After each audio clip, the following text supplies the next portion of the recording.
नमस्कार. आज आपण जाणून घेऊ परिवर्तनी एकादशीचे महात्म्य. तर भाद्रपद महिन्यातील शुक्ल पक्षात येणाऱ्या एकादशीस परिवर्तनी एकादशी म्हणतात.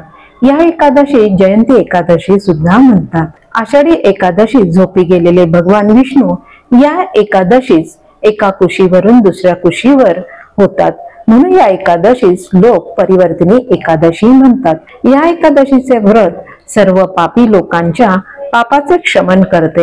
ही एकादशी मोक्ष मिळवून देणारी आहे, म्हणून ज्यांना मोक्षाची इच्छा असेल त्यांनी हे व्रत केले पाहिजे.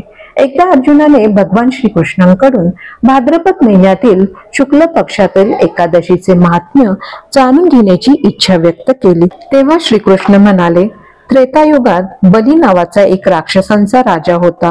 तो खूप शूर, उदार आणि ब्राह्मणांची सेवा करणारा होता.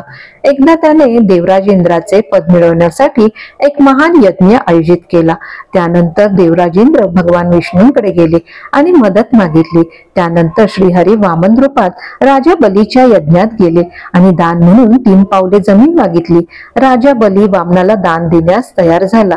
3 पावले जमीन दान करण्याचे वचन मिळाल्यावर वामन देवाने आपले रूप मोठे केले आणि संपूर्ण विश्वाचे मोजमाप फक्त 2 पावलांमध्ये केले.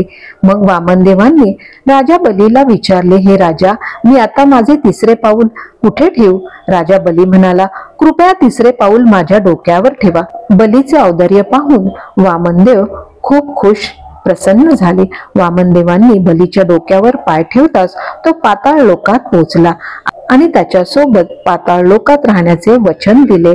तेव्हापासून भगवान विष्णूंची एक मूर्ती शयनी एकादशी पासून ते कार्तिक एकादशी पर्यंत पाताळात राहते व दुसरी मूर्ती क्षीरसागरातील शेषनागावर झोपते. ही मूर्ती भाद्रपद महिन्यातील शुक्ल पक्षातील एकादशीला एका कुशीवरून दुसऱ्या कुशीवर वळते.